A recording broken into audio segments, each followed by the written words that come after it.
Plus, I'm not.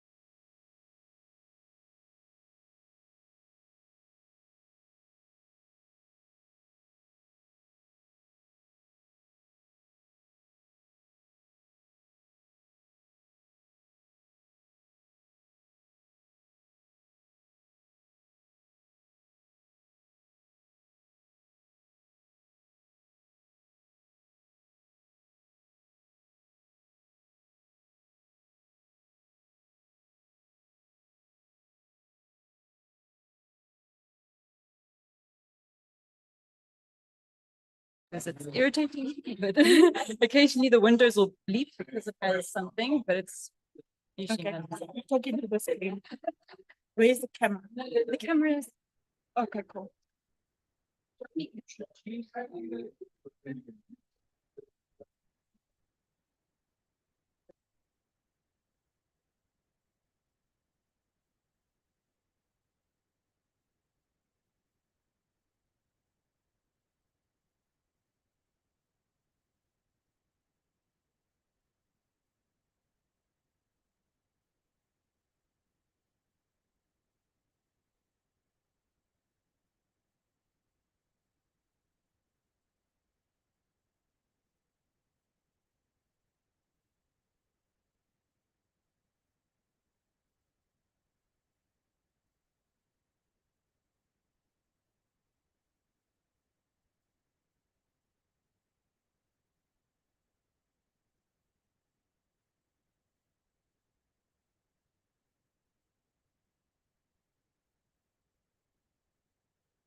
welcome everyone to this GeoTalk.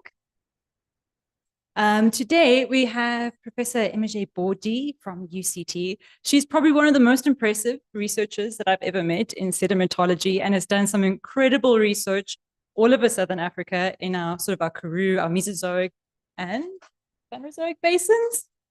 So I'm really excited for this talk today, and I hope that you find it interesting too. Emese is actually also one of our alumni. So she did a postdoctoral research in 2002. So we're very excited to have her back today. Thank you so much for coming, and take it away. Thank you very much, Robin, and thank you for inviting me to give this talk. I also want to say upfront that I'm very grateful for all the people that I'm listing here. First and foremost, Igor Shamakov. He's the chief geologist in north of Bulawayo at a company called Arosa, Zimbabwe.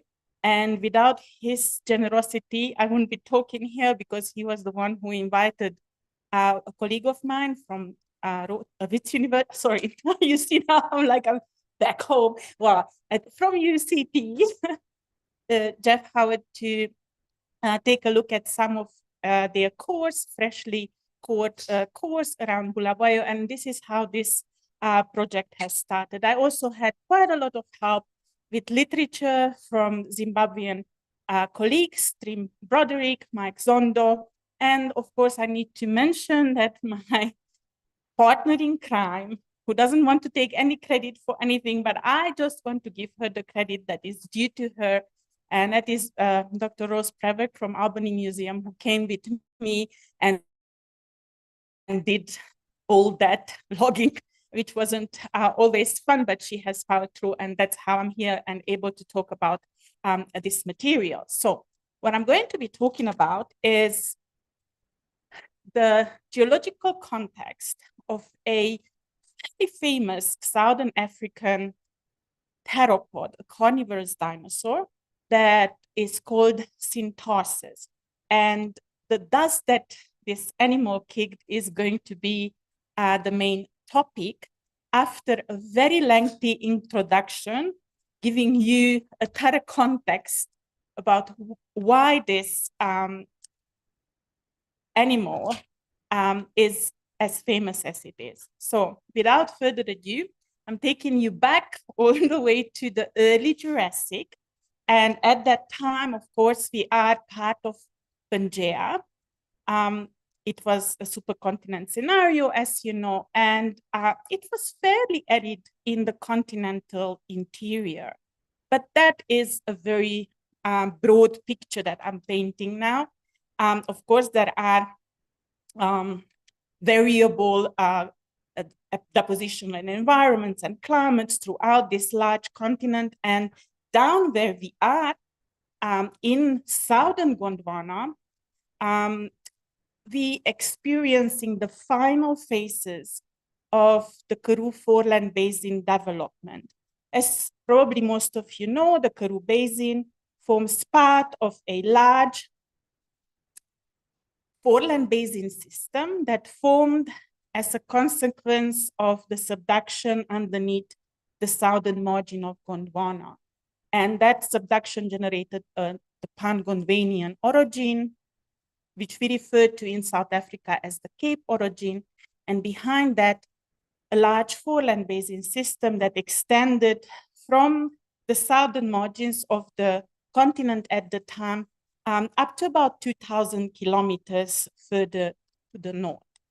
So my study area this time around, yes, it is the Karoo, but it's actually not the main Karoo. It's a basin outside the main Karoo, whose development is linked to the foreland basin evolution, but by this time, by the early Jurassic, there are very clear signs for rifting happening in that part of southern Gondwana. So the little animal that is the star of the talk is shown here in a simple illustration.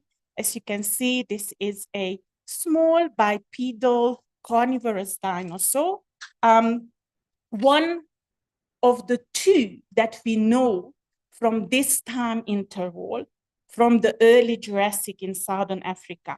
This was a smaller carnivorous dinosaur. We have another one, Dracovanator, and that was slightly larger.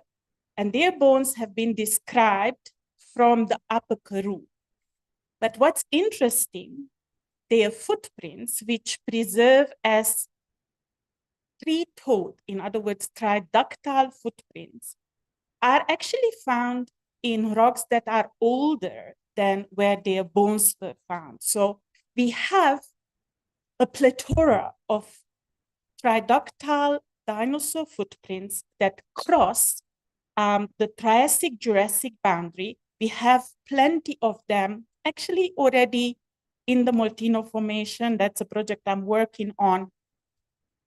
It's not yet published, but we have actually published a lot about the triductile footprints that are found in the Low Elliott Formation, which is Upper Triassic, and then the Upper Elliott Formation, which is Lower Jurassic, and of course, also in the Clarence Formation.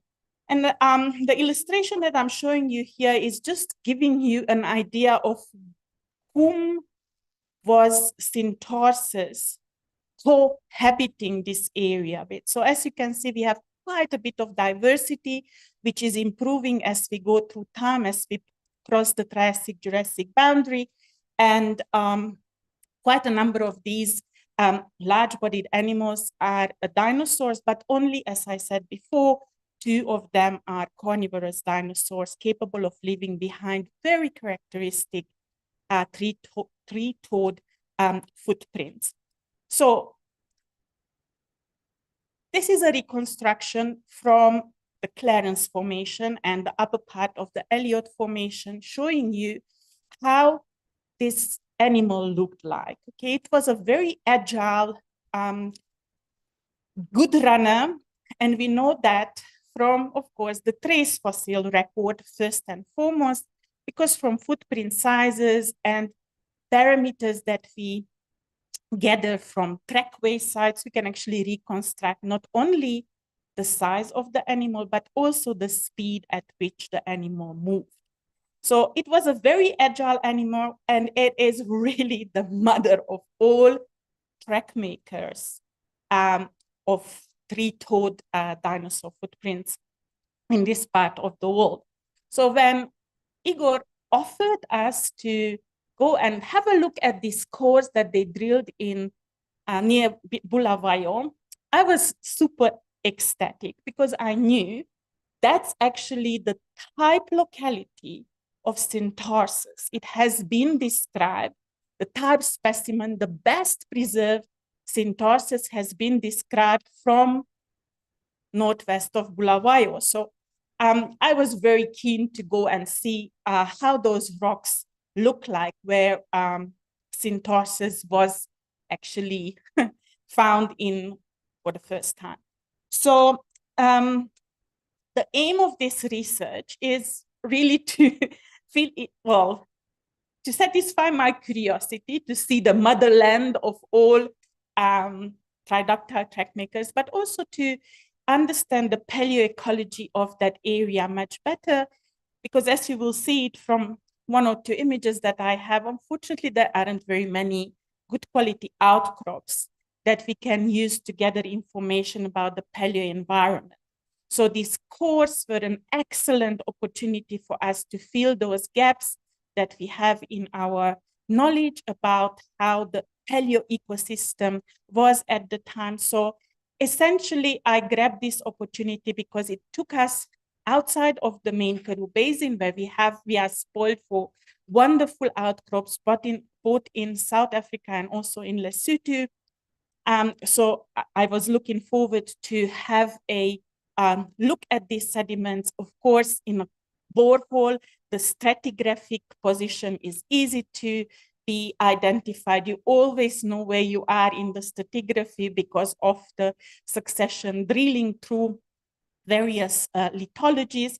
So it was a wonderful and golden opportunity that we grabbed, and I hope that by studying them, we wouldn't just refine the paleo environment of the motherland of Syntarsis, but also we will gather data that we can then build together into a bigger picture for refining the regional paleo environment, the paleo ecosystem in southern Gondwana. So those were the aims, and you will see as I carry on how we have achieved that aim. So the big problem that we have with the type locality for Syntarsis, as I said, is the lack of outcrops, which is fairly common outside the main Karoo Basin where Karoo rocks are preserved. And this map here is showing you exactly that. So here is the main Karoo Basin. As you know,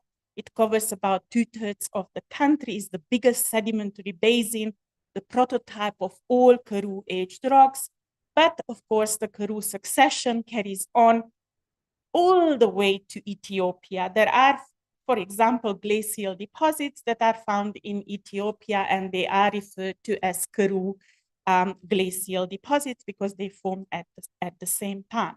Now, Nyamandhlovu, as I said earlier, is just northwest of Bulawayo, and really there are no outcrops.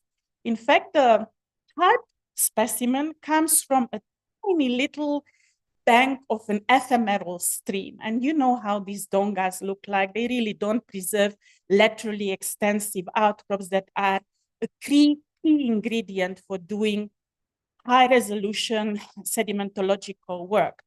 But what's quite interesting, that in spite of no good outcrops, this area is littered with fossils. And just in the 40-kilometer diameter region around Nyamandhlovu, there are 5 major fossil localities where dinosaurs were excavated, and these dinosaurs are very well preserved. They are not the carnivorous dinosaurs, they are what we refer to as mesospondylid sauropodomorphs.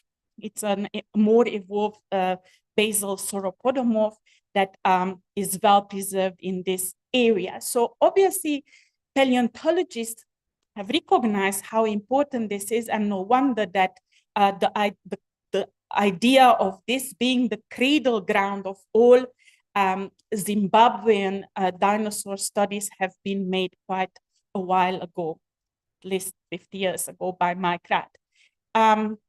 So yeah, it's an important region for paleontological studies, and the much they could extract from the few outcrops, the giants who walked before us have actually done that. And you will be surprised how detailed the literature is, dating back to over 100 years. Literally every single little outcrop that was out there to be described has actually been described, and I'm amazed how detailed those descriptions are. I guess, you know, as we say it in Hungarian, if you don't have meat, you cook with skin. So they have just made the best of what they had, and they put together a fairly reasonable background information on the host rocks that contain these fossils.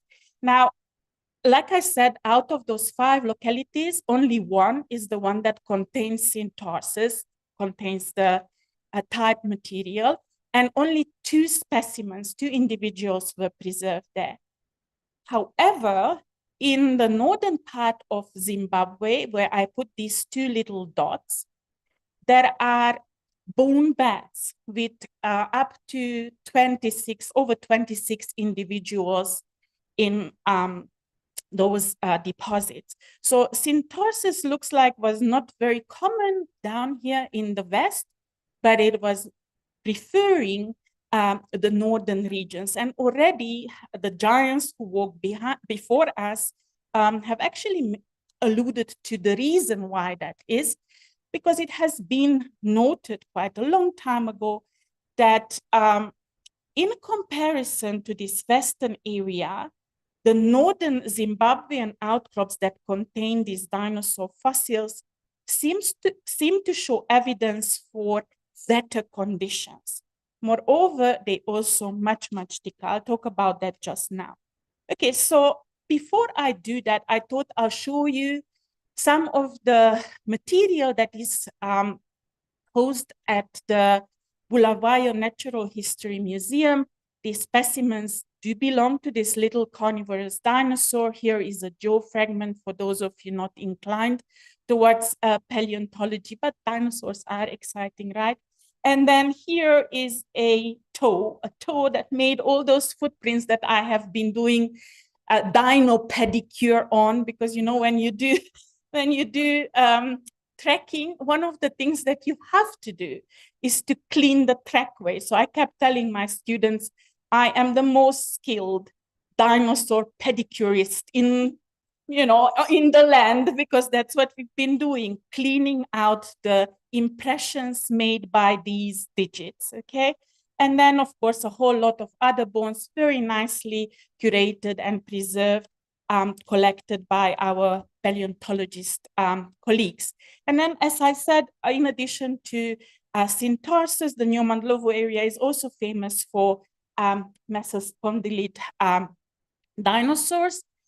Here I'm showing you a hand, and this one here is a rib cage. And if you take a careful look, you will see that in addition to these well prepared bones, we also have pebbles, because this guy loved hard rock, but he liked his hard rock eaten. It is these large pebbles that you see in there, trapped within the stomach content of the dinosaur, were actually gastrulates, just like our modern dinosaurs do chicken. They also pick up little stones to help their digestion. So yeah, when I see a rock, I'm very happy. I'm also happy when I see a bone, but well, I noted the rock, I think, before I noted the entire animal. Right, so in addition to the bones, we also have footprints in the area, believe it or not, and these are characteristic 3-toed, small size footprints that were found by Mike Rath. He documented them already in 1972, and he has identified, he also was the person who describes Syntarsis, so he has confidently identified them as footprints of Syntarsis. Here I have a few more recent images of the very same footprints from the Bulawayo Museum. Thanks to Mike Zondo, I did a little bit of photogrammetry just to show more of the morphological details that are preserved. And yes, without a doubt, these are indeed made by a small size carnivorous, likely a dinosaur, likely similar to Syntarsis. So, having said all of this, like I said, our giants before us have actually put together a fairly detailed picture about the paleo environment that existed in there.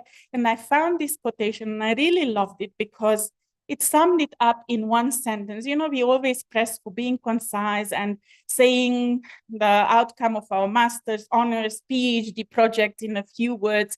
And this is one of those rare quotations that sums up several papers that I read through, and that in essence, it says that it looks like the dinosaurs that were found around Nyamandhlovu got lost in the desert because their true habitat was further to the north where the conditions were much more wet. So let's see if this is truly the case based on this pristine cores that we have.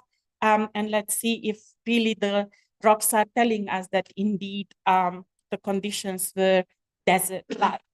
So what we know about the host rock in general is that is a continental succession dominated in parts by very large-scale, steeply inclined foresets of well-sorted, rounded quartz sand.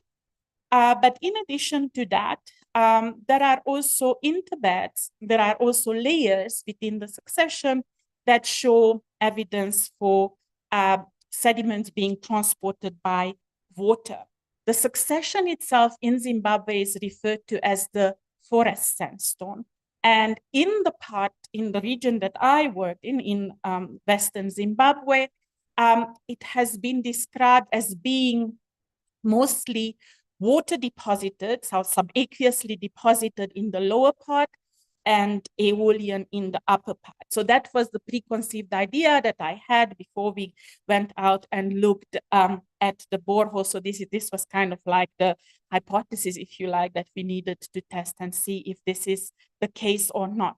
As far as northern Zimbabwe goes, like I said, there, if you look at the log of the Upper Karoo, okay, so that's the entire Upper Karoo here, the forest sandstone is actually shown to be dominated by upward fining successions, and there is very little evidence for very large-scale aeolian cross-bedded material. There is, but the vast majority of it looks like it's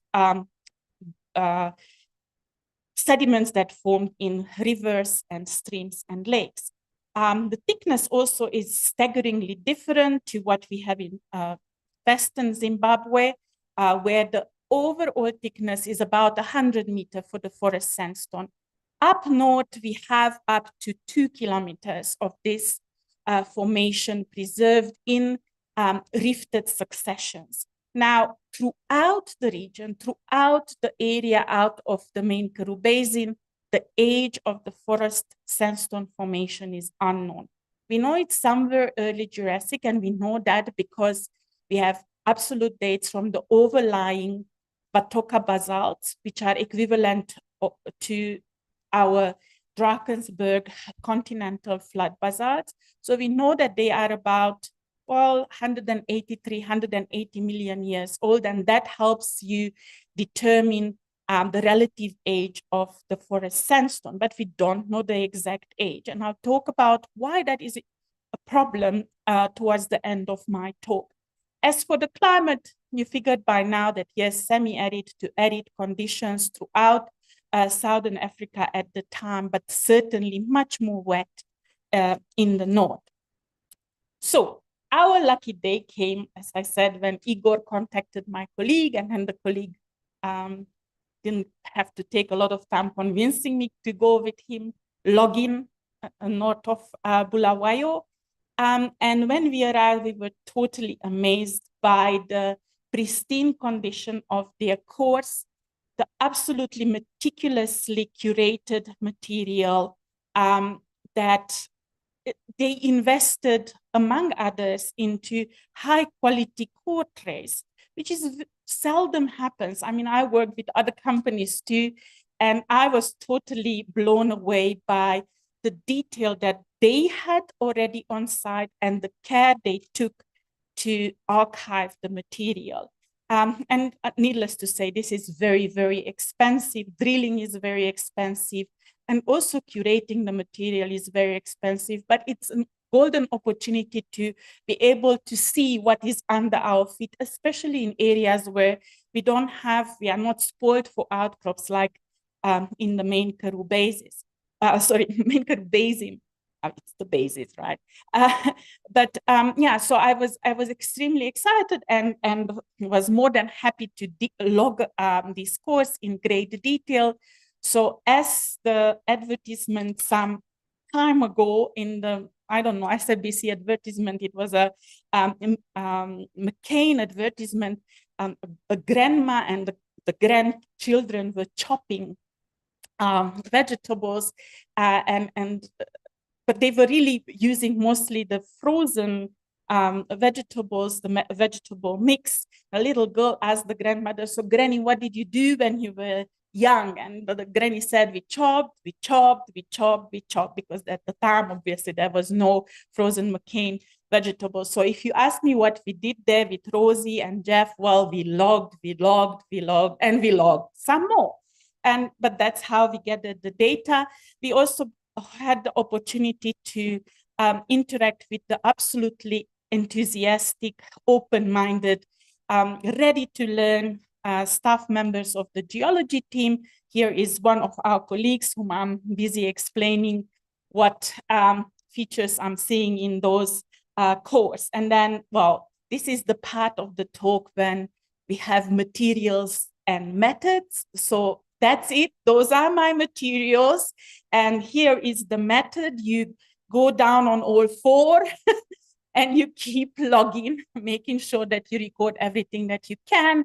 But then we were also helped by these lovely login tables that they were made available to us. So we don't always have to bend down. We could also assess the course in a comfortable ergonomic body position. So the bottom line is we have done all that login, and I'm not going to bore you with all those detailed data, but I'll give you a highlight of what we saw, especially with regards to the forest sandstone formation. So indeed, the thicknesses of the various Karoo units are highly variable. Generally speaking, the lower Karoo is absolutely missing. It's not preserved in the southern outcrop area. As you go further north, that also comes in, but in a much more reduced thickness compared to what we have in the main Karoo Basin. So we have the typical succession going from Duaika glacial deposits, coal-bearing Eka deposits. There is also an equivalent of something that we think it's a Beaufort time lake muddy succession. And then pretty much throughout the region, there is a very strong unconformity that is overlain by coarse clastics, pebbles, cobbles in some cases, that then gives way to red beds, the equivalent of the Elliott Formation in the main Karoo Basin, which technically should contain the Triassic-Jurassic boundary. And then eventually the sedimentary succession is kept by the forest sandstone, Clarence Formation equivalent, which are overlain by a thick succession of Batoka basalts. In this region, it looks like there are about 3 to 4 lava flows that can be identified based on the distribution of the vesicles, based on the distribution of the weathering surfaces between the individual lava flows. But to be honest with you, that was obviously Jeff's baby. He invested all his time at looking at the basalts and sampling them. I'm showing you here a quick illustration of the basalt. It's not very, well, showy, right? How can I just put it mildly? But what's interesting for me is, of course, the contact with the sedimentary rock succession, which is in essence the top of the forest sandstone formation. And that contact in this case, in this particular image, is a clear contact. But from the descriptions that we get, and also from some of the boreholes, it seems like in some parts there is an unconformity at the contact between the forest sandstone and overlying Batoka basalts. And we see evidence for that in form of basalt conglomerates and breccias, or sandstone conglomerates and breccias that are actually made up of clast from the forest sandstone and older Karoo successions. Right, so if you look at the middle part of the image, those are two examples of core trays that contain rocks from the forest sandstone. And what you should note is that most of it in this tray looks pretty boring. It doesn't really have anything interesting preserved about it. It's a pile of massive, well-rounded, well-sorted sand, medium grain size, fine to medium grain size. But if you look at this core tray here, hopefully you also see, but I'll show you a close-up image just now, how varied the lithology is here. And it varies from conglomerates to sandstones to tiny little layers of mudstones. And then if you go all the way down to the base, just so that we conclude the entire succession, again, we have a very sharp but not unconformable contact. It looks like conformable sharp contact with the underlying red beds. So I'm going to show you an enlarged image from this part of the core, which is, remember, from the what is considered forest sandstone desert material. And you can see it for yourself that indeed the succession is made up of these upward fining little sequences that contain reworked pebbles and carbonate nodules material that was already available in that system. Now, in order to roll and round, even if it's a mud clast, to the extreme that we have here, or carbonate nodules, you do have to have quite a bit of energy. So these were strongly flowing water bodies, probably ephemeral streams or maybe perennial streams, but for sure there was quite a bit of water around. Now, in terms of the distribution of these aqueous deposits, all we could see is that they are pretty much randomly distributed throughout the thickness of the forest sandstone, except for the uppermost part. And that's where those Syntarsis and other dinosaurs were found. The upper part is truly clean, featureless, massive sandstone comprising of well-sorted, well-rounded grains. But as for the rest of the formation, for the rest of the 80 to 100 meters thickness, we have quite a lot of evidence for saying that there were wet faces where water could run on the land surface. Of course, we backed up our macroscopic observation with thin sections. So what I'm showing you here are 3 illustrations from the forest sandstone, and it shows that yes, we have the repap clast, which are the equivalent of the conglomerates that I showed you in the earlier slides in the macroscopic ones, and then of course the fairly well-sorted, well-rounded grains, but that's especially the case for the larger ones. The smaller grains tend to be more angular. The sorting is moderate, as I said, and also lamination is rare. As I indicated, most of it is dominated, especially in its upper part, by these massive sandstones. Now, what's also very interesting is that just like in the main Karoo Basin, the Batoka basalt contains sandstone interbeds. But unlike in the main Karoo Basin, the sandstone interbeds, the interbasalt sandstones in this area are super well-rounded, super well-sorted, medium-grained sandstones. We don't have a similar, we cannot provide a similar description for the main Karoo Basin. There is evidence for a lot more water bodies, moving water, standing water bodies, and the textural properties of the sandstones are reflective of that, not of aeolian systems. So in other words, what the picture that started emerging, and here are some illustrations of these interbasalt sandstones. Okay, so the well-rounded, well-sorted material. This is from an honors student that worked with us on this material last year, Nikita Erasmus.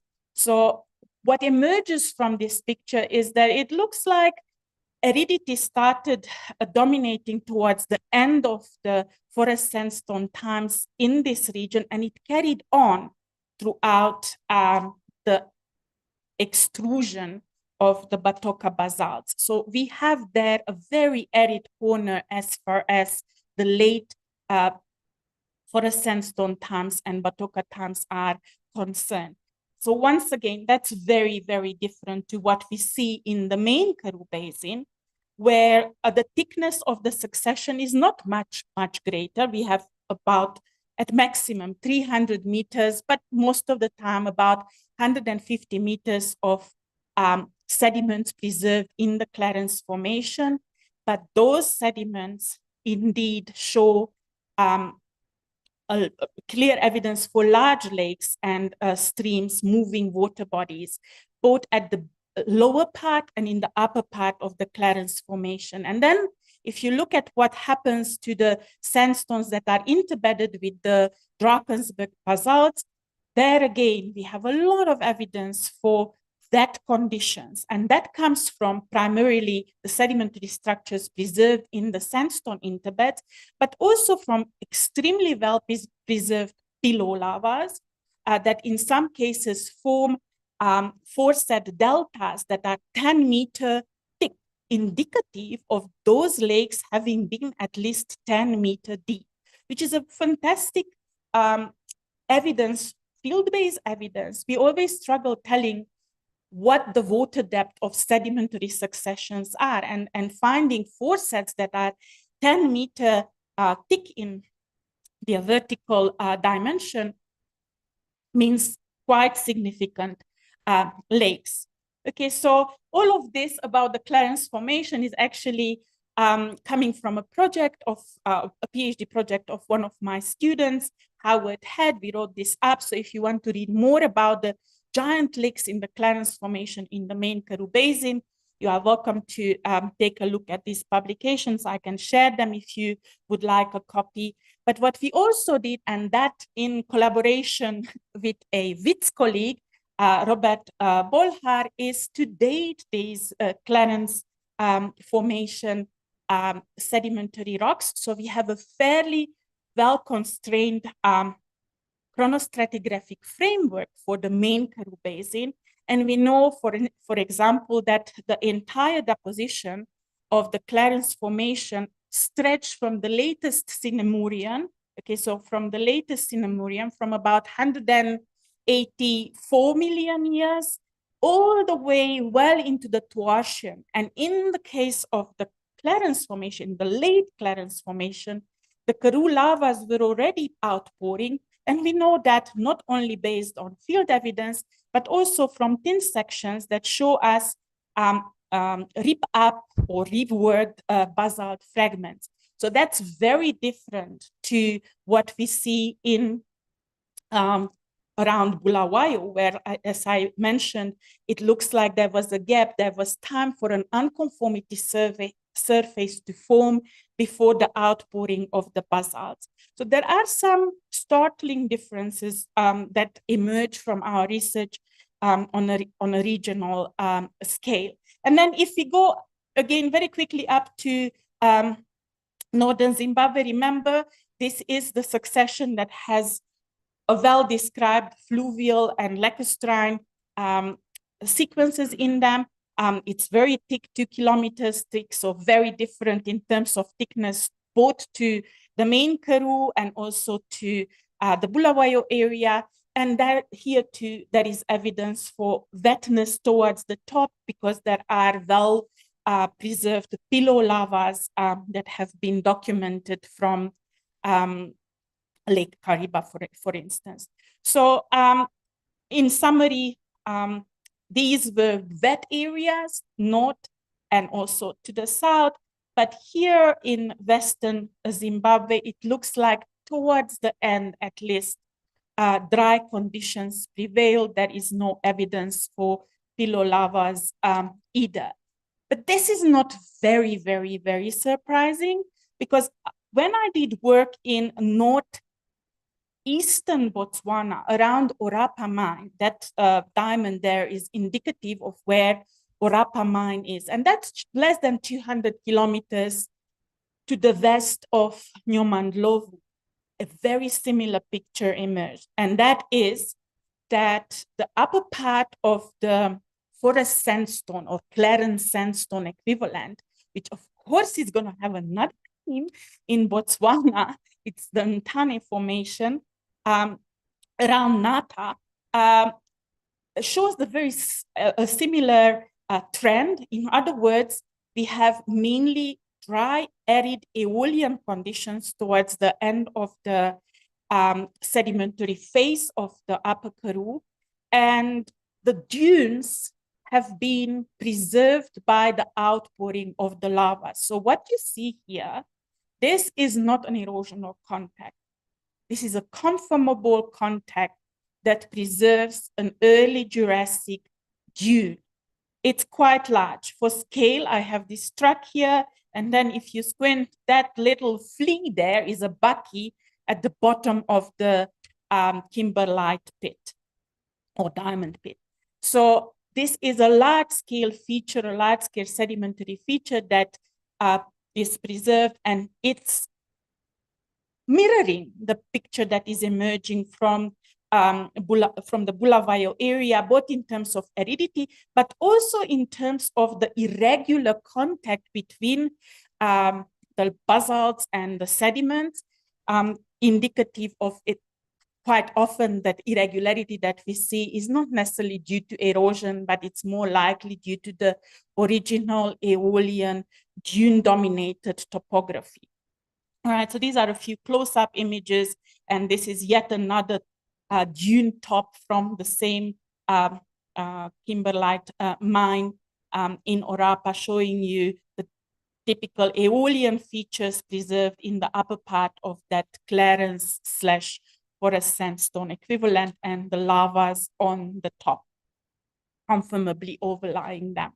So what did we learn? Well, we learned new insight. We definitely had fresh material to take a fresh look at understanding what the Syntarsis habitat was at the time.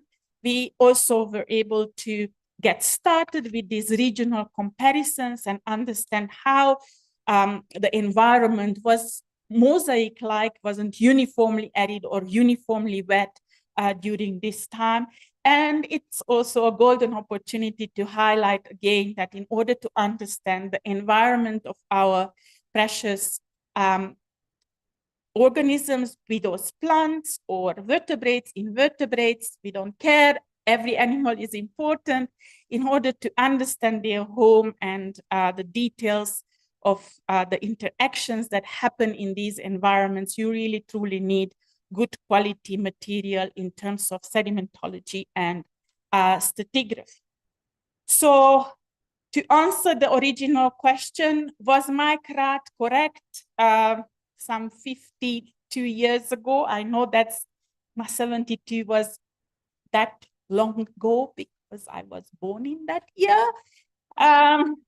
Was he right? Yes, he was pretty much right. It looks like those two very well preserved Syntarsis specimens were isolated from their habitat because it looks like it was much more wet to the north and to the south. And they likely lost the plot because they got lost and, well, had to buy the dust, not kick it anymore. So in conclusion, I hope I convinced you that sedimentology, good quality sedimentological material helps us see, refine past ancient environments.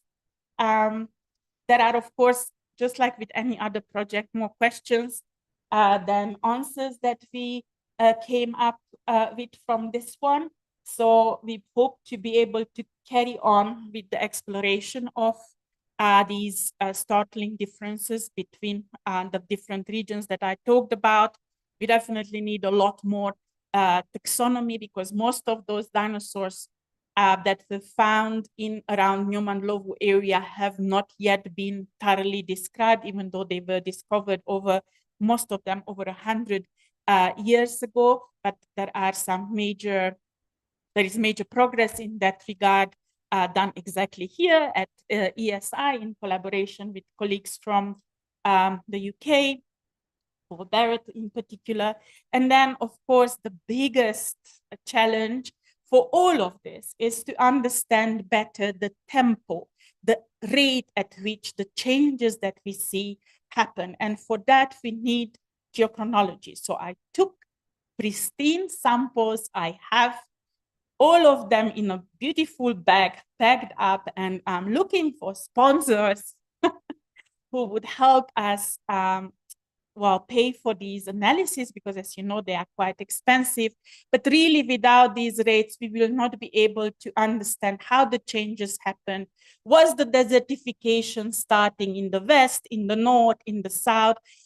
We won't be able to talk about any of those detailed aspects. And really, that's where our science is going. We are trying to answer questions in more detail, refining them, standing on the shoulders of giants, of course, but trying to answer them in more detail using the instruments that are available to us these days. So with that, I thank you for your attention.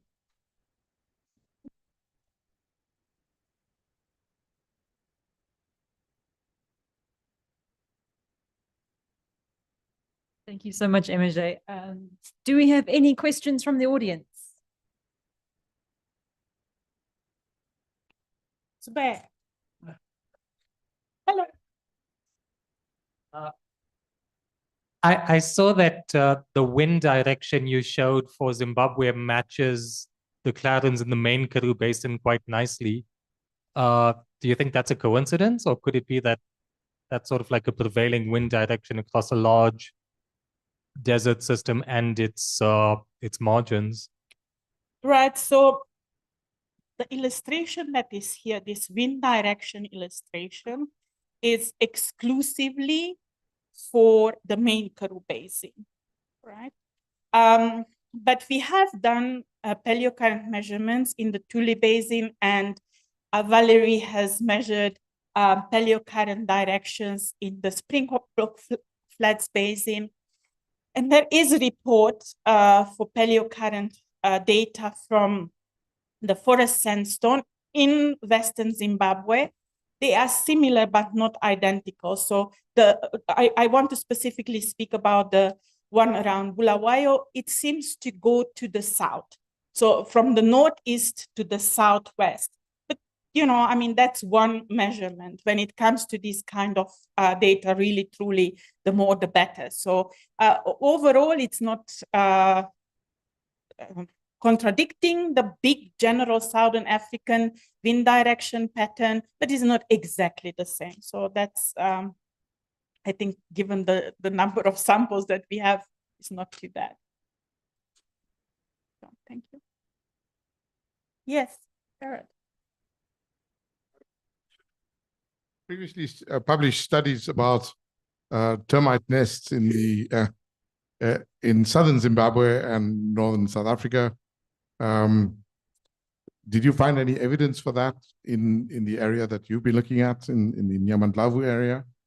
No, unfortunately, I haven't seen any evidence for that. So with that, we have evidence for features that look like termite mounds, like you said, in the Tuli Basin, which is pretty much where the central part is, northern South Africa. We have evidence for them throughout the main Karoo Basin, including Lesotho and South Africa.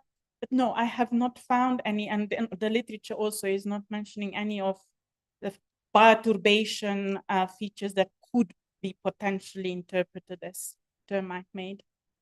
I also have a little comment about the contact between the Clarence Formation sandstones and the overlying salts.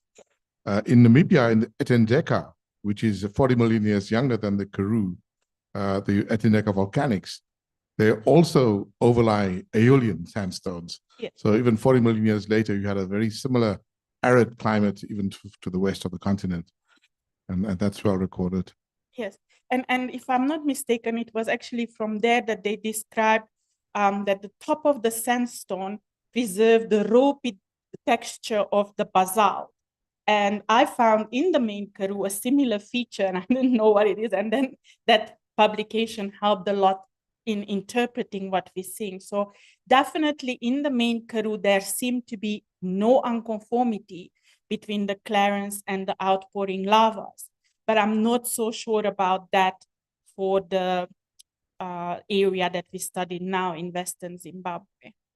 I think it's a much more condensed succession, and just that on its own shouts unconformity upon unconformity. So it's more likely that it's a more disjointed succession.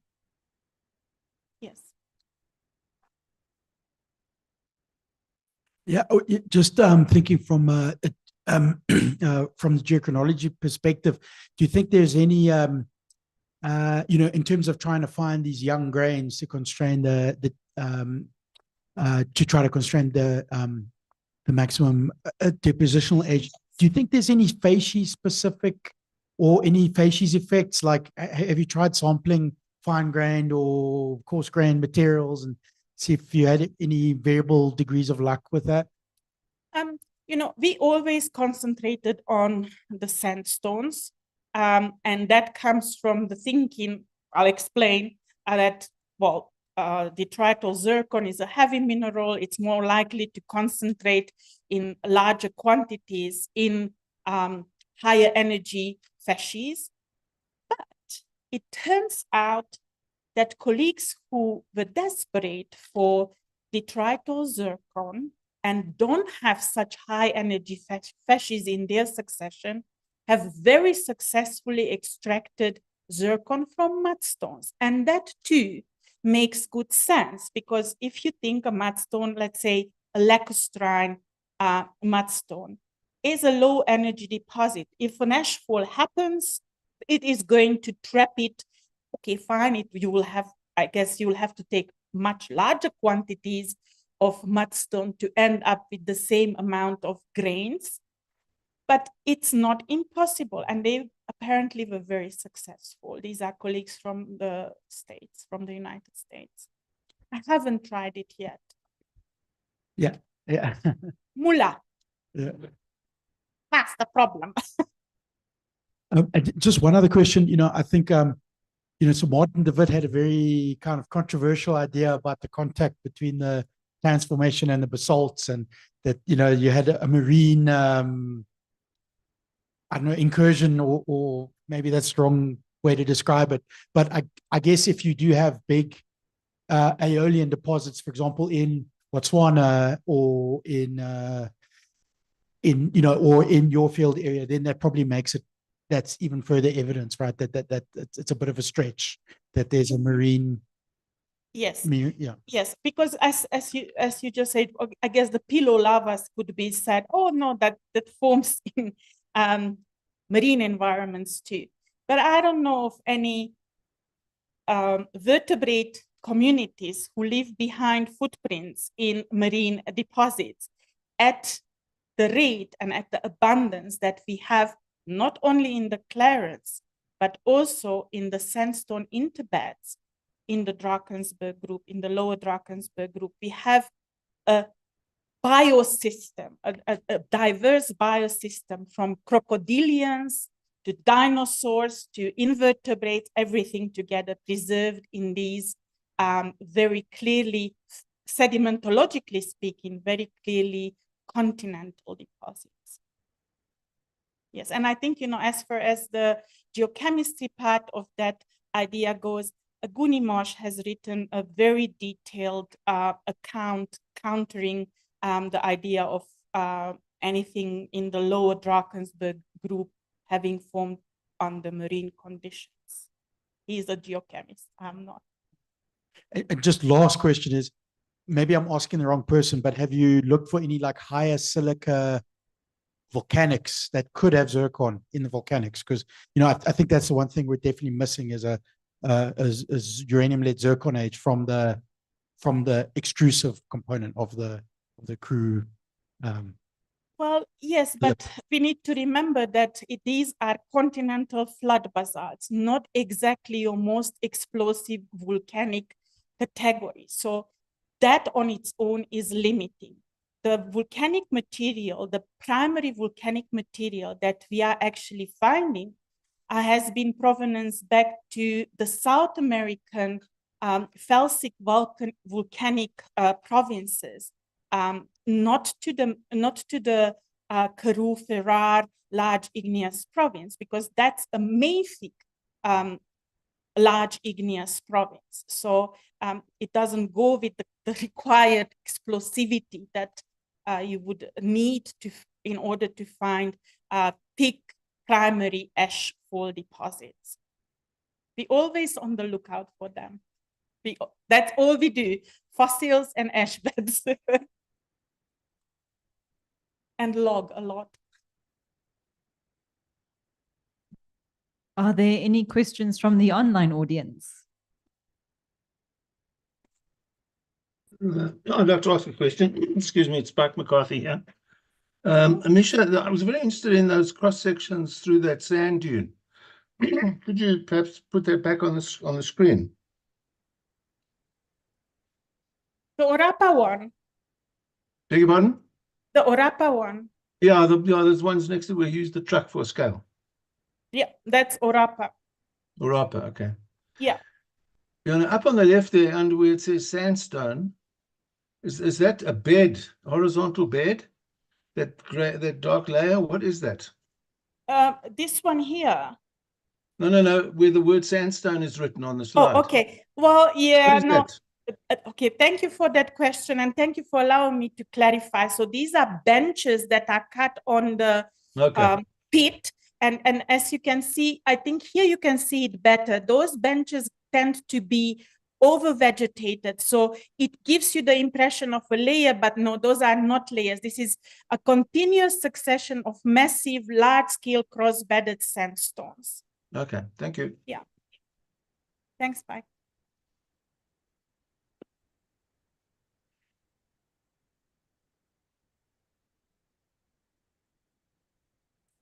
I think that seems to be all our questions for today. Thank you so much for coming and for the wonderful audience. This was a lovely talk. So yeah, I hope you all have a wonderful day, all of our online people. Thank you also for participating, and yeah, thank you, Emese.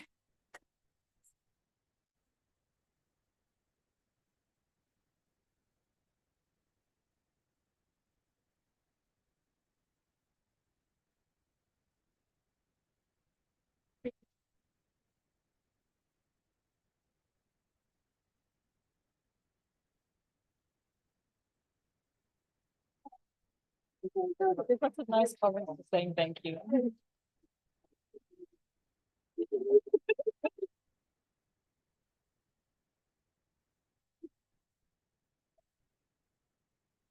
Oh, let's pick them out.